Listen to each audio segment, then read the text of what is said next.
Monsieur Pedro Amuzo, bonjour. Bonjour.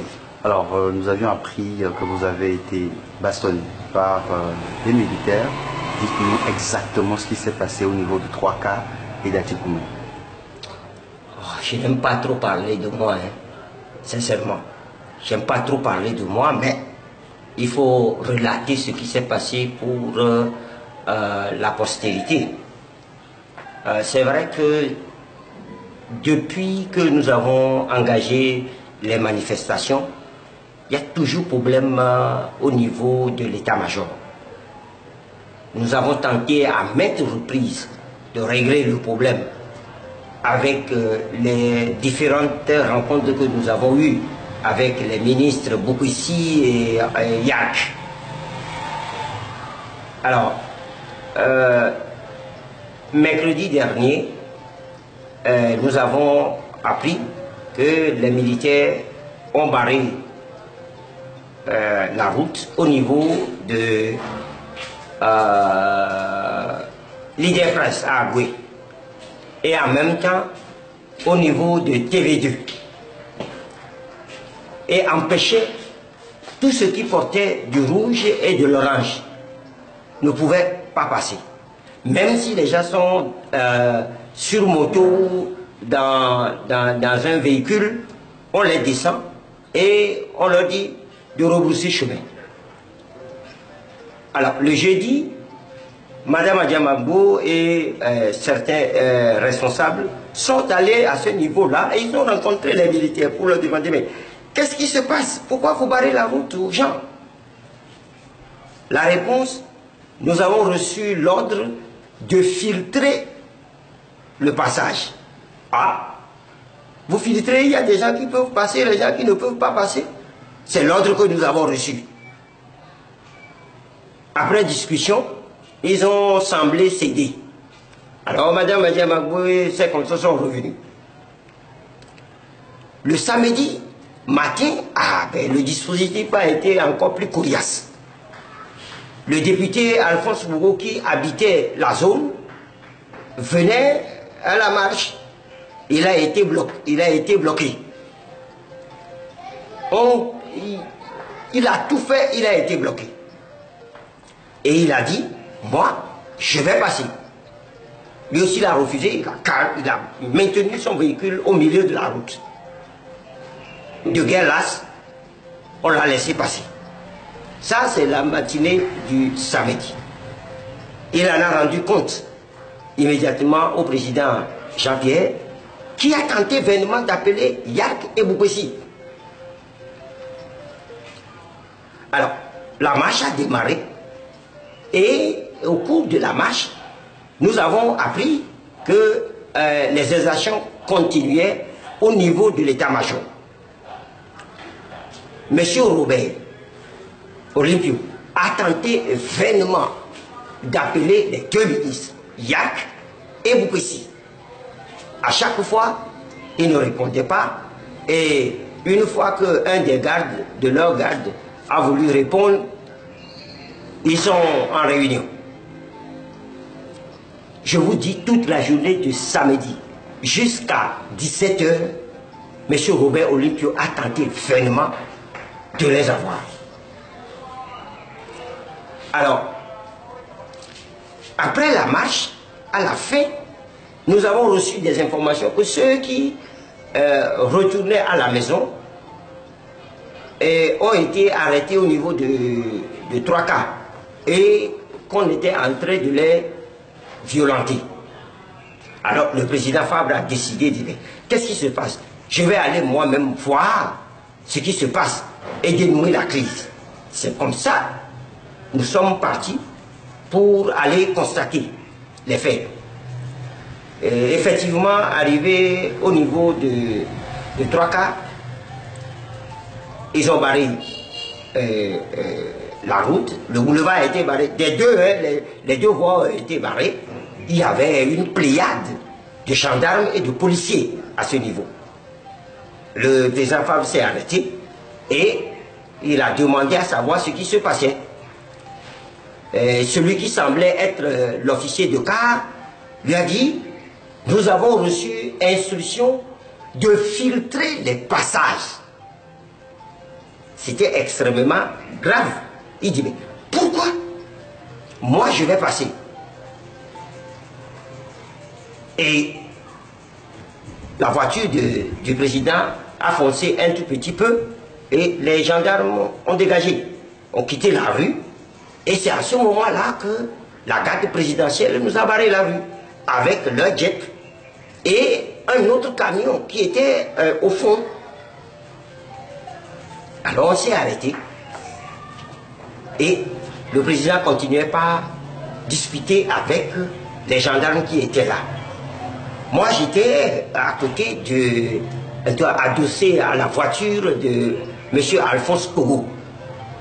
Quand subitement, 3 bérets verts descendent de leur jet et ont couru vers moi. Tout à tout, je recevais les coups de matraque n'importe comment. Dieu merci, j'ai eu un sang-froid que je n'ai jamais. Parce que je pouvais prendre un parmi eux, je savais qu'eux ils allaient me tuer, mais je pouvais prendre un parmi eux, et bien j'allais le tuer moi aussi. Alors, quelque chose a fait un tir dans ma tête. Je me suis retourné, j'ai vu la voiture du président, j'ai vu le président double. Je me suis dit, ah, ils ont fait exprès pour que je les attaque. Et comme ça, ils vont avoir l'occasion de tirer. Et c'était le président qui était visé. Donc, je suis resté statique. Je peux vous dire que les pluies de matraque, c'est des pluies de matraque que j'ai reçues. Heureusement que je n'ai pas eu des coups sur la tête. Sinon, ça allait être très sérieux. Alors, c'est à ce moment-là, je ne savais pas que Madame Suzanne Noukafou était en train d'observer la manière dont j'étais roué de coups et venait à mon secours. C'est à ce moment-là que un des bérets verts s'est dégagé et allait lui donner un coup de pied. Elle est tombée. Je n'ai plus vu ce qui s'est passé.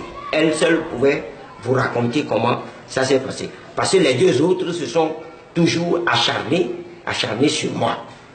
Et puis, peu après, il y a un qui a quitté et a couru vers un Zémijan. Comme ça. Quelqu'un était à moto. Mais le coup qu'il allait lui donner, si le gars avait reçu le coup, il allait mourir. Parce qu'il avait visé la nuque. Heureusement que le gars avait porté un casque. Je vous assure que le gars, il a laissé sa moto et il a répliqué.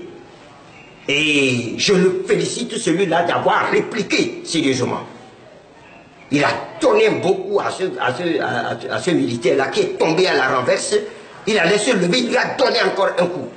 Ce que moi je ne pouvais pas faire parce que j'étais dans l'escorte du président national. Et je dis, j'étais dans l'escorte du président de la République. Puisque M. Fabre est président de la République. Au passage, je vous dis que je suis vice-président de la CENI. Et j'ai vu les résultats. Donc, j'étais dans l'escorte du premier responsable du pays. Je ne pouvais pas me comporter comme un vulgaire bandit. C'est pour ça que je me suis laissé. Ils ont fait leur basse besogne. Mais celui du Zémijan, il les a fait rater. Je ne savais pas que les militaires togolais étaient aussi peureux. Mais c'est à 4 pattes qu'il a couru vers son véhicule. Et peu après, tout ça, c'est la garde présidentielle qui a commencé par tirer des gaz lacrymogènes sur nous, croyant que nous allons fuir. Non, nous n'avons pas fui. Le président est resté statique, nous également avec lui. Alors, il y avait un qui dégoupillait comment on dit ça? La grenade. Sa grenade. Il y avait un autre qui était posté sur la Jeep. Et je vous le dis parce que la Jeep portait les mini, ce qu'on appelle les mini ordres de Staline. C'est avec ces mini ordres de Staline là que peu après, la garde présidentielle a répliqué avec les gaz lacrymogènes. Nous en étions là jusqu'à ce que le président reçoive un coup de fil et il nous a demandé qu'il était, appelé par un haut responsable du Ghana et qu'il allait rebrousser chemin. C'est comme ça que nous avons pu rebrousser chemin. Et voilà à peu près ce qui s'est passé.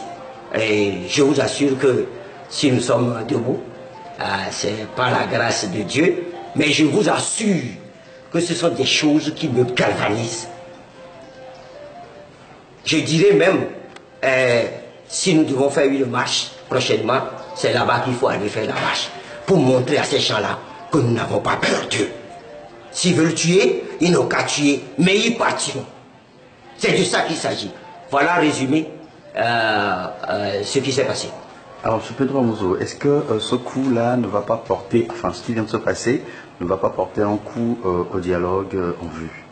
Je ne sais pas pourquoi tous les Togolais s'accrochent à un dialogue. Moi, je ne veux pas parler de dialogue. Parce que le dialogue, on en a tellement fait. Les gens sont en train de compter, il paraît que ça fait combien, je n'en sais rien. 27. Il y a une pléiade de dialogues que nous avons fait dans ce pays. Les résultats, vous les voyez. Vous allez en dialogue, les gars, ils vous tabassent, ils vous tuent, ils vous violentent, ils vous fracassent la tête, ils vous cassent les bras. Vous allez en dialogue, vous trouvez un terrain d'entente, ils remettent tout en cause, ils reviennent, ils vous frappent, ils vous fracassent la tête, ils vous tuent, vous retournez en dialogue.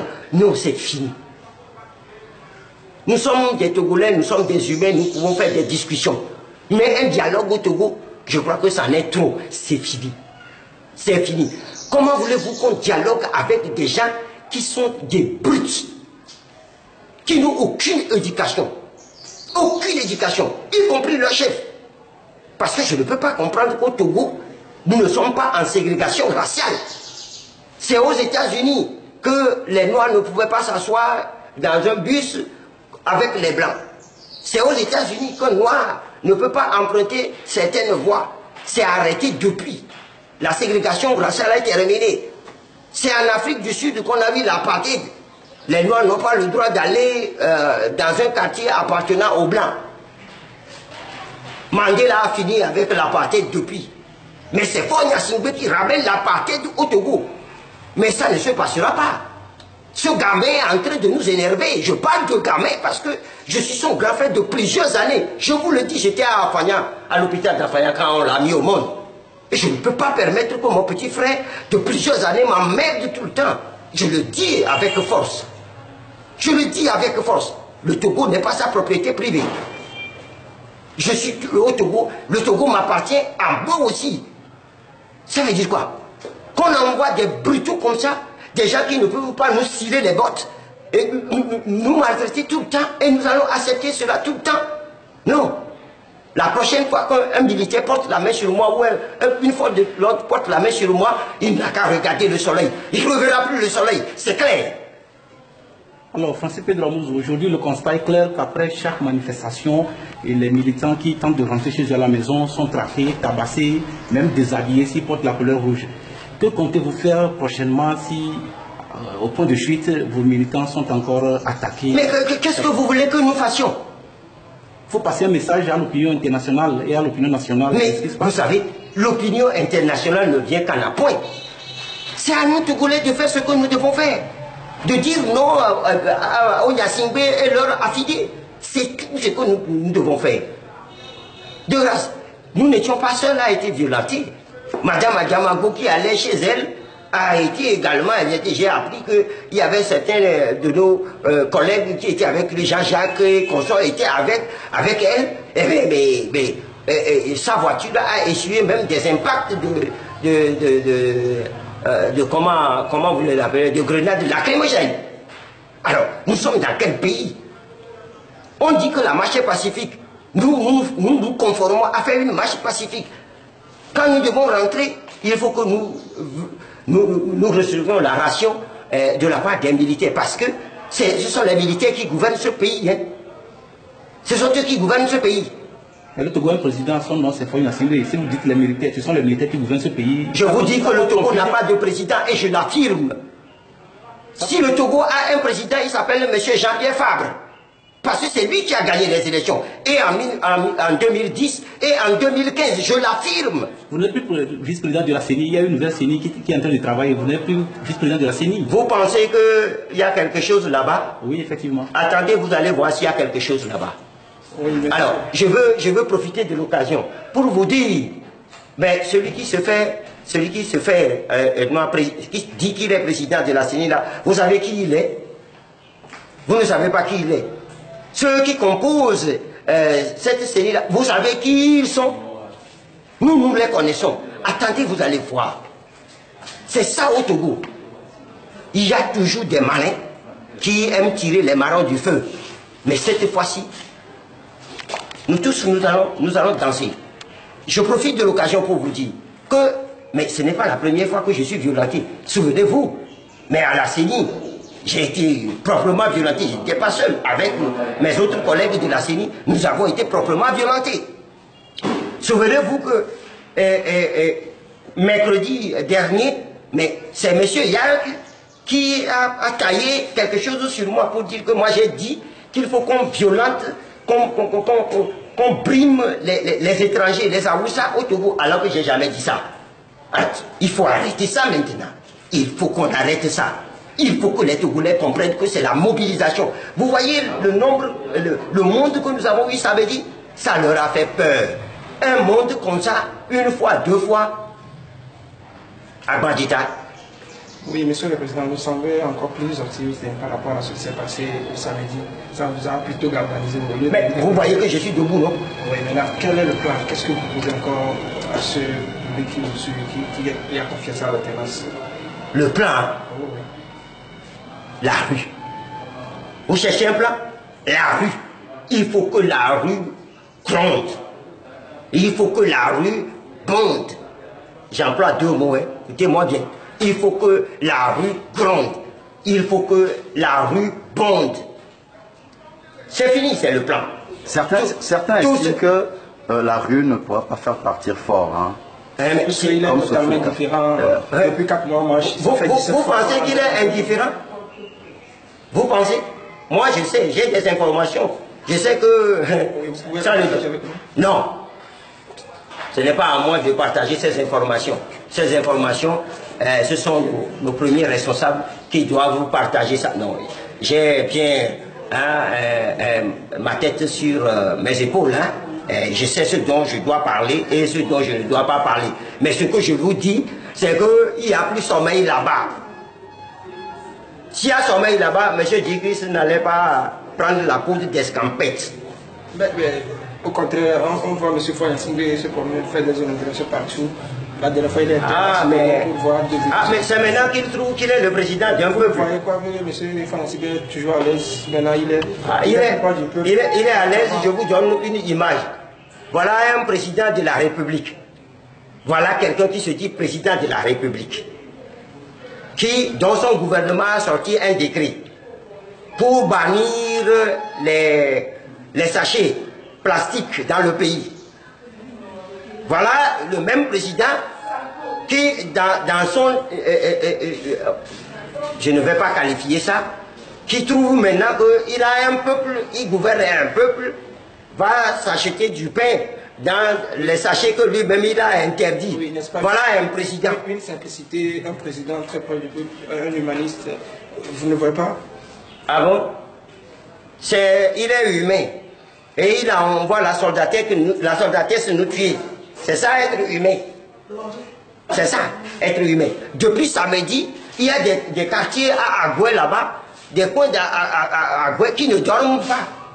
On envoie la soldatesse, des brutaux. Je suis clair, des brutaux. Des gens qui n'ont rien dans la tête. Rien du tout. Et qui ne pensent pas un pays.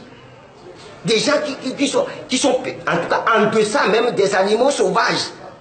Des gens totalement en état de végétation. Je parle la français. Monsieur Pedro Abouzou, un mot à l'endroit de la diaspora togolaise qui vous écoute actuellement pour clôturer notre entretien.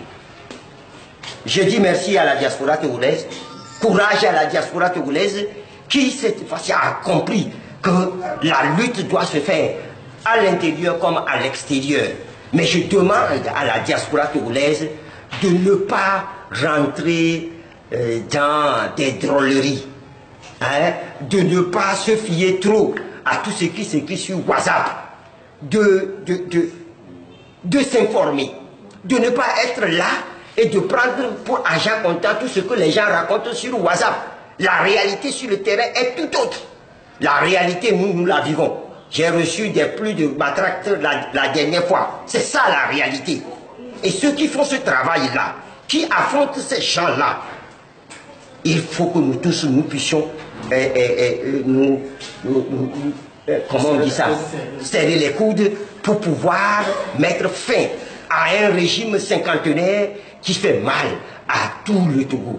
Je vous assure, le Togo est en cessation de paiement parce que la dette extérieure du Togo excède déjà 80% du PIB. Donc le Togo est en cessation de paiement. Quelle est cette gouvernance-là? Quelle est cette gouvernance où un chef d'État qui dit qu'il y a une minorité qui accapare les biens, les richesses du pays, est incapable d'arrêter cette minorité-là? Et puisque lui-même il est le chef de cette minorité-là. Vous voyez, je ne suis pas violent physiquement, je suis violent verbalement, parce que le verbe, c'est ça qui fait l'homme. Le verbe est cher. Alors, je paraphrase la Bible. C'est clair? C'est le verbe. Nous, on veut dire ce qui doit être fait. Et nous le disons en intelligible voix, sans avoir peur. Même si nous avons le couteau sur la gorge, nous dirons ce qui doit être. Vous savez, et je vais terminer pour vous dire, ceux qui ont lu Confucius, communément appelé Confucius, ou Lao Tzu, ceux qui ont lu Confucius, il a dit, il y a 1700 ans, déjà, que le droit divin du peuple est au-dessus du droit divin du roi. Je ne sais pas si vous avez compris. Répétez-moi encore ça, s'il vous plaît. Le droit divin du peuple est au-dessus du droit divin du roi.